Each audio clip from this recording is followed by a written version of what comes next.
여러분 안녕하십니까, 진성호입니다. 지금 조국 사태와 관련해서 우리가 눈여겨볼 게 몇 가지가 있습니다. 그 중에 하나는 언론입니다.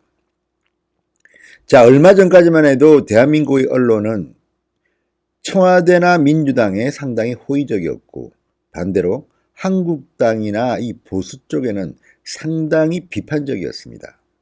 그런데 언론의 속성이라는 게 있습니다.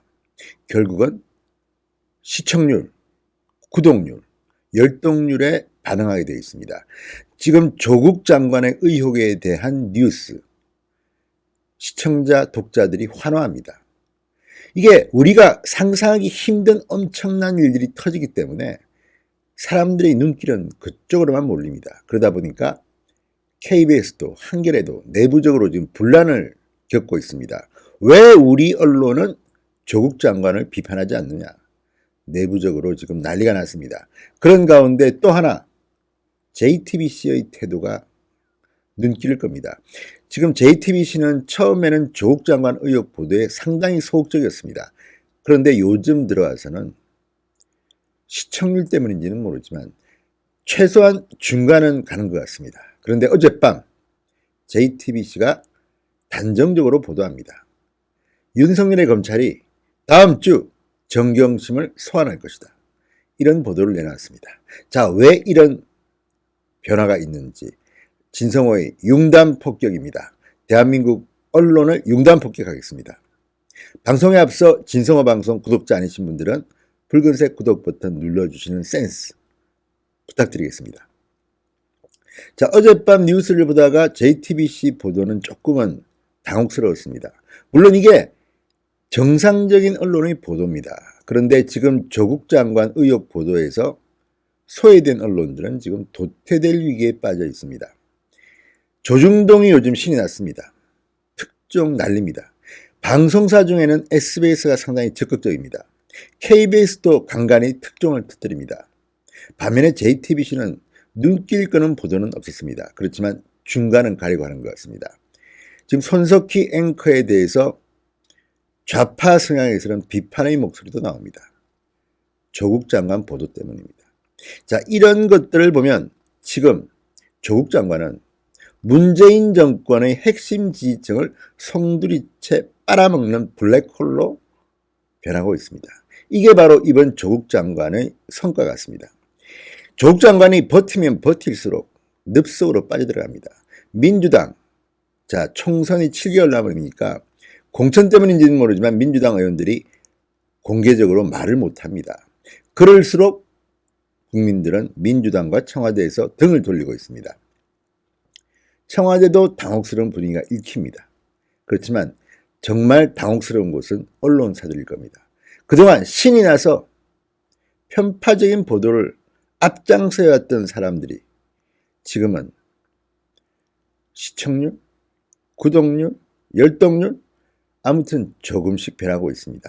이게 조국 효과 중 상당히 중요한 거라고 저는 봅니다. 자, 어젯밤 JTBC 뉴스는 조국 장관의 부인 정경심 씨를 검찰이 다음 주 소환할 것이라고 보도했습니다.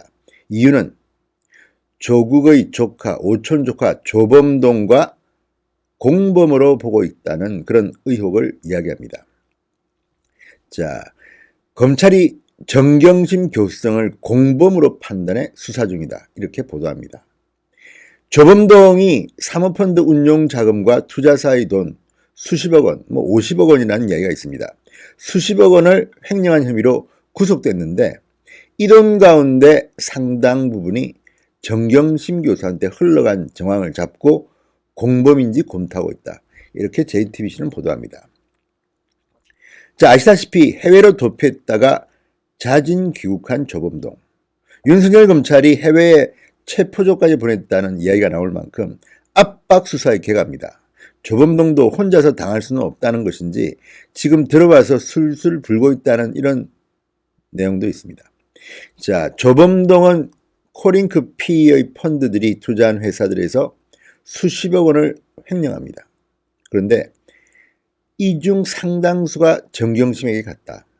이런 정황들이 여기저기서 포착되고 있습니다. 그러니까 조국 일가는 투자를 하고 사실상 원금도 회수하고 또 관련 주가 시세 차익을 노려서 주식들을 사모으기도 합니다. 그래서 지금 윤석열 검찰은 주가 조작 수사에 나섰습니다.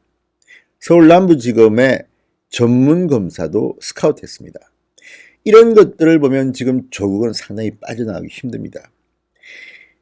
특히 JTBC가 어제 단정적으로 보도한 것은 이겁니다. 자, 검찰은 조범동의 수십억 원에 달하는 횡령 혐의에 정경심을 공범으로 볼지 검토 중이다. 이런 요지입니다.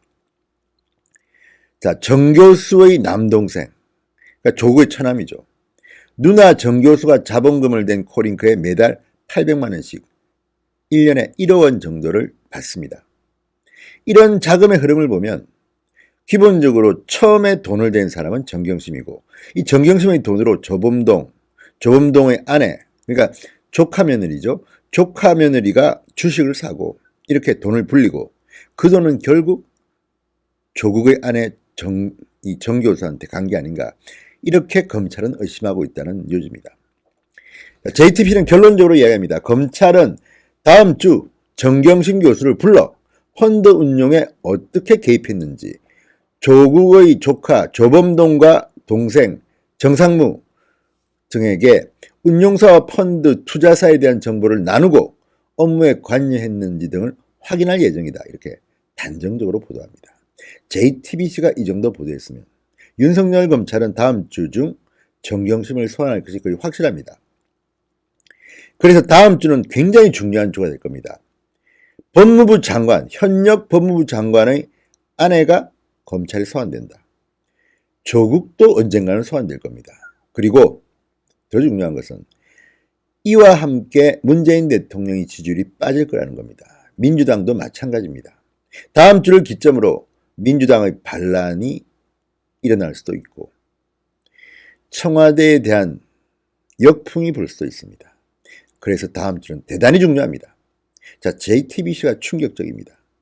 검찰이 정경심을 다음 주 소환할 것이라고 단정적으로 보도하고 있습니다. 이제 이까지 왔습니다. 윤석열 검찰 그리고 대한민국의 언론들의 취재 경쟁이 중요합니다. 여기서 소외되면 언론사로서의 독자 시청자로부터 외면을 받습니다. 자, 조국은 여러 가지 면에서 그래서 대한민국을 위해서 많은 공헌을 한 사람 아닌가. 비판을 하면서도 조국 사태는 정말 잘 터졌다. 문재인 대통령이 이해가 안 갑니다. 질 수밖에 없는 싸움을 왜 이렇게 고집스럽게 하는지. 정말 조국 장관과 뭐가 얽힌 게 있는지 의심스러울 정도입니다. 왜 이렇게 고집하는지 모르겠습니다. 그래도 즐거운 뉴스입니다. JTBC가 다음 주 중 정경심을 검찰이 소환한다. 이런 보도를 했습니다. 다음 주 흥미로운 뉴스에 촉각을 곤두세워야 할 것 같습니다. 진성호의 융단 폭격이었습니다. 여러분 감사합니다.